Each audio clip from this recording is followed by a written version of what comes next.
Hi, I'm going to be talking about a volunteer trip I took to South Dakota to a Native American reservation.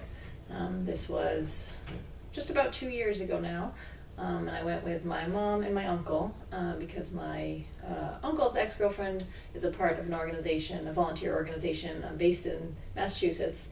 They do all kinds of trips and all kinds of projects to help out.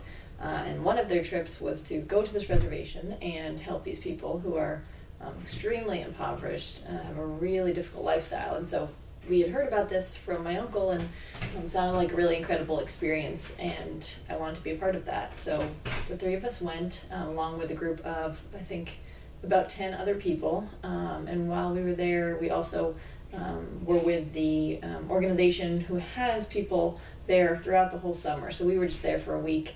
But then people were coming, different groups coming every week of the summer. And so this experience was very powerful because the people who live there are dealing with, one, being in an incredibly remote area. It's in, like I said, it's in South Dakota. It's about 5 hours from the capital, and it's hardly anything around where they live. They're about 30 miles from the nearest town. So they have almost nothing. There's, a gas station is 30 miles away, grocery store, and even the grocery store that is 30 miles away is not what we think of as, the typical grocery store. I mean, it's just a small, kind of more of a convenience store. So they're very limited in terms of their resources that they can access.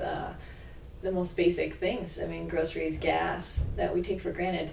And then also kind of in line with that, there's rampant alcoholism and drug abuse amongst the people. So there's many children who don't have families, or their fathers primarily, because their fathers have gone and have been kind of sucked into their addiction.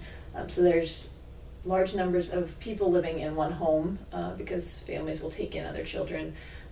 And there's also a real kind of brokenness to the people because they had been moved from the land that was initially theirs and placed here by the government, and they are unhappy, understandably, because of many of these things, that they just are living a very, very challenging life and can't really find a way, or have had trouble finding a way to get out of it. So this organization is there, of course, trying to help alleviate these problems, and doing that by really building the community, not just going in and imposing, their kind of idea of what's good and just giving them these superficial things, but really trying to work from the ground up, so to speak. And they are doing a wonderful job. So we were only there a week. There's obviously a lot of work to be done, but what we did while we were there was a combination of running a camp for the children. So we got to play with them, do arts and crafts, just try to connect with them and really bond. Then we also worked on putting houses together for the people who live there. They're building these homes, they're mobile homes in a sense, helping to put those up and put them together so that the people can move in, and also working on some current homes that are in need of roof repair, various repairs. And then also we worked to set up the grounds for a powwow. And that was just a part of it.